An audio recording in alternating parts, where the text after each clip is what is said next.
Bueno, una vez que comprendimos los alcances que la Corte Suprema de Justicia le dio a esta clasificación de los derechos de incidencia colectiva, que se pueden subdividir en estas dos categorías, resulta gráfico efectuar esta comparación de las características, conceptos y demás cuestiones procesales vinculadas a esta clasificación tripartita de derechos que en nuestro ordenamiento jurídico, que en nuestro sistema jurídico, mejor dicho, surge a partir de del reconocimiento que efectúa la Corte Suprema de Justicia en el precedente a la ABI. Bien, los derechos de incidencia colectiva, individuales. Vamos a ver y desarrollar en primer lugar esta categoría que no tendría que generarnos ningún tipo de inconveniente, para luego abordar la comparación entre ambas categorías de derechos de incidencia colectiva. Bien, los derechos individuales. Los derechos individuales son el reconocimiento expreso por parte del Estado, consagrado en las cartas de derechos, en nuestras constituciones formales, que tienen que ver más con el paradigma del constitucionalismo liberal, y en cierto punto con los reconocimientos de los derechos del constitucionalismo social. ¿Qué se entiende por derechos individuales? Los derechos individuales, en el sentido de prerrogativas jurídicas, son derechos subjetivos, patrimoniales o personales sobre bienes jurídicos individuales. Ejemplos de estos derechos patrimoniales o personales los tenemos en nuestra Constitución Nacional, en nuestra parte dogmática. Dijimos que emanan del paradigma individual clásico y los ejemplos serían los artículos 14, 14 bis, el 16, el 17, el 18, el 19, es decir, aquellos reconocidos por los constitucionalismos de primera y de segunda generación. Vamos a abordar algunas nociones del derecho procesal para que ustedes comprendan, digamos, cómo son ejercidos estos derechos en caso de desconocimiento. Recordemos que uno de los conceptos básicos del derecho procesal es que allí donde hay, y del derecho constitucional en definitiva también, es que allí donde hay un derecho debe haber una acción, una garantía para hacer efectiva ese derecho. Así lo denominó Vidal Campos. Esta garantía del debido proceso, del proceso judicial en términos generales, es reglamentada por los distintos ordenamientos de forma, los ordenamientos procesales. Estos derechos individuales se ejercen ¿por quién? Por el titular del derecho. Esa es la regla. ¿Pero qué sucede? Sabemos por el ordenamiento civil que no todas las personas humanas ni las personas jurídicas tienen la capacidad para obrar.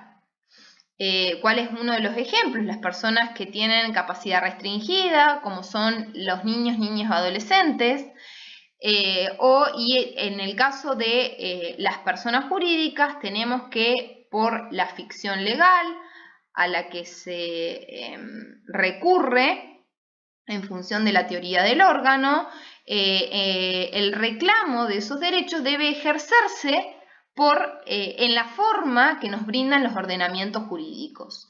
Esto es conocido técnicamente como la legitimación procesal. ¿Qué es la legitimación procesal?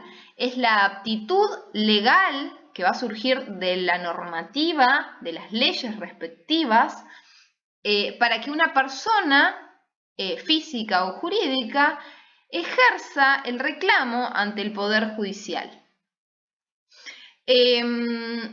Dijimos que como reglas se ejercen por el titular. ¿En qué casos no se ejercen por el titular? Dijimos que cuando la capacidad para obrar es restringida.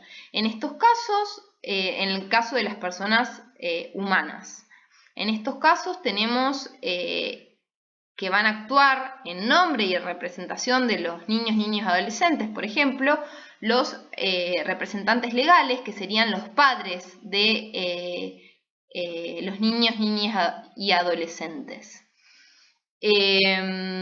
Para actuar en juicio deben acreditar tal carácter por medio de las partidas de nacimiento respectivas. En el caso de ese es uno de los supuestos de la representación legal. Otro ejemplo de representación legal se da en el caso de las personas jurídicas, ya que para actuar en juicio requieren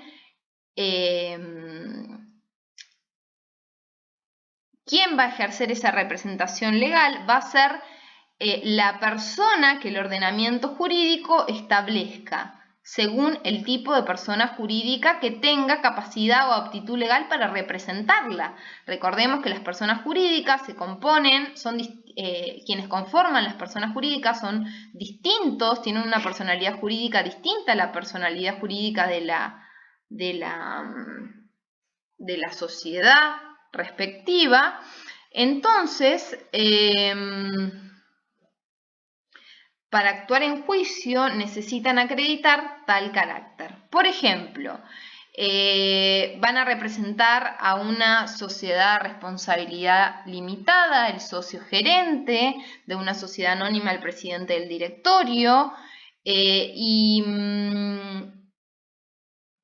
para así actuar necesita acreditar tal carácter con la documentación respectiva, con los estatutos y los poderes o las escrituras respectivas de la persona jurídica de la que se trate. Esto lo van a ver con profundidad cuando estudien Derecho Procesal o Comercial 2 también. En relación a la representación convencional se da cuando la persona física o jurídica recurre al contrato de mandato, a la figura del mandato, para conferir un poder general o particular a los abogados, ¿sí? Dichos poderes judiciales deben conferirse por escritura pública como regla general y por medio de esos poderes dan facultades al abogado respectivo para que los represente en juicio. Es decir, la parte no va a actuar por el propio derecho, no se va a presentar en cada escrito la firma de la parte, sino que solamente el abogado va a hacer todas las presentaciones respectivas en ese expediente. Todas las facultades deben surgir de ese poder general, que es confeccionado por escritura pública, por ese poder general o especial en realidad para actuar en juicio, y es instrumentado por medio de escritura pública, salvo que se goce del beneficio de litigar sin gastos o de los beneficios de la justicia gratuita, que surge del artículo 53 de la Ley de Defensa Consumidor, que se puede confeccionar por acta judicial ante el secretario del tribunal. Nociones procesales, pero se las digo para que las vayan teniendo en cuenta. Esto de los litisconsorcios también es una figura de índole procesal regulada en los artículos 88 y siguientes del CPCC de la provincia de Río Negro.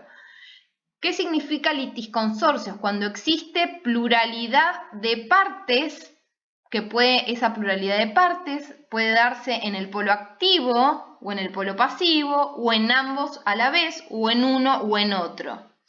Es decir, existen varias partes actoras contra varias partes demandadas. Ejemplos, hay los que se les ocurran. Por ejemplo, en un accidente de tránsito en el que fue víctima una familia, mamá, papá y niña, vamos a poner el ejemplo, van a iniciar una acción de daños y perjuicios contra el dueño, el guardián y van a traer bajo la figura de la citación en garantía del artículo 118 de la Ley de Seguros a la compañía aseguradora. Veamos entonces, mamá, papá y niña van a conformar un litisconsorcio activo, facultativo, mientras que los demandados, dueño, guardián y citada en garantía van a conformar el polo pasivo. Ahí tenemos pluralidad de partes, actoras y demandadas. Pero podría ser que solamente reclame la niña, que en ese caso la niña no va a poder firmar el escrito judicial porque no tiene capacidad para obrar. Dijimos que en este caso se va a recurrir a la representación legal. Van a ser los papás quienes reclamen en juicio en nombre y representación de su hija. Bueno, esta es la noción de la pluralidad de partes en los procesos en los que podemos hablar de litisconsorcios, ¿sí? También es muy común y surge del 88 y el 188 del CPCC que en la realidad tribunalicia existan lo que se denomina acumulación objetiva de pretensiones, que vamos a dar un ejemplo. En esos casos se recurre a la figura de la acumulación de procesos, pero también existen acá no solamente pluralidad de partes, sino pluralidad de pretensiones. Por ejemplo, lo tenemos en los distintos juzgados civiles de Roca. ¿Se acuerdan hace un par de años que hubo un accidente en el colectivo Cocó, que fueron víctimas todos los pasajeros que iban a bordo del transporte público? Bueno, cada uno de ellos demandó en forma individual en distintos juzgados de la localidad civiles de la localidad de General Roca en razón de la competencia, en razón de la materia, y demandaron a Cocó y a la compañía aseguradora. ¿Qué pasó? Ahí hay distintos actores ejercieron su derecho individual, entonces por sorteo cayeron en los distintos juzgados, en el 1, en el 3, en el 5 y en el 9. Pero reclamaban por por el mismo hecho. Pero el daño de cada uno de ellos era claramente individual y la defensa del derecho era claramente individual. Cuando los juzgados advierten que se trataba de un único hecho, por la figura del 188 se ordena la acumulación de procesos para que todos esos procesos tramiten ante un único juzgado. ¿Por qué? Razones de seguridad jurídica. Tornan aconsejable dicha solución porque si no se corre el riesgo de que existan sentencias contradictorias, ¿no? Ahí tenemos otro caso de, en realidad, pluralidad de pretensiones, pero se ve claramente, distintos derechos individuales. Por ejemplo, si en el colectivo iba un señor mayor de edad, los daños que puede alegar van a ser distintos de una persona de menor edad que sufrió graves daños en su integridad psicofísica, etc. Y esto va a depender de la prueba que en cada uno de aquellos procesos se obtenga, ¿sí? Pero sí, la solución legal que existe en esos casos es proceder a la acumulación de los procesos. Es decir, todos los procesos van a tramitar ante el mismo juez, pero en forma separada. ¿Sí? Va a existir un expediente para cada uno de esos reclamos. Bien. El proceso llevado a cabo a los juzgados, en el caso de los derechos individuales, dijimos que es la consecuencia del paradigma individual, del constitucionalismo individual clásico. Entonces, ese proceso va a ser claramente bilateral. ¿Se acuerdan el concepto que dimos de ejercicio de función jurisdiccional en el que existían dos partes en perfecto pie de igualdad? Bueno, Este proceso tiene aquellas características de la bilateralidad y la igualdad de las partes, ¿sí? Son dos partes, aunque dijimos que pueden haber pluralidad, ¿no? Pero hay dos polos bien diferenciados, la parte actora y la parte demandada, y no obsta a que haya pluralidad dentro de ellos. Bien, los efectos en estos procesos bilaterales son efectos entre las partes de ese proceso, ¿no? El juez no podría condenar a alguien que no fue demandado por el actor, y en estos casos, sobre todo en los procesos de índole civil, rige el principio dispositivo y el principio de congruencia, que hace parte del debido, conforma la noción del debido proceso, que el juez no puede fallar más allá de lo peticionado por las partes, ¿no? Bien, y los ejemplos dijimos que tenemos tanto en el artículo 14, en el 14 bis, cuando se refiere a los derechos de los trabajadores, en su faz individual, por ejemplo, un trabajador que reclamara por el desconocimiento del salario mínimo vital y móvil, o que reclamara ante un despido sin causa, o ante un accidente laboral, ¿sí? Los artículos 16, 17, 18 y 19, es decir, aquellos derechos emergentes del constitucionalismo de primera y de segunda generación.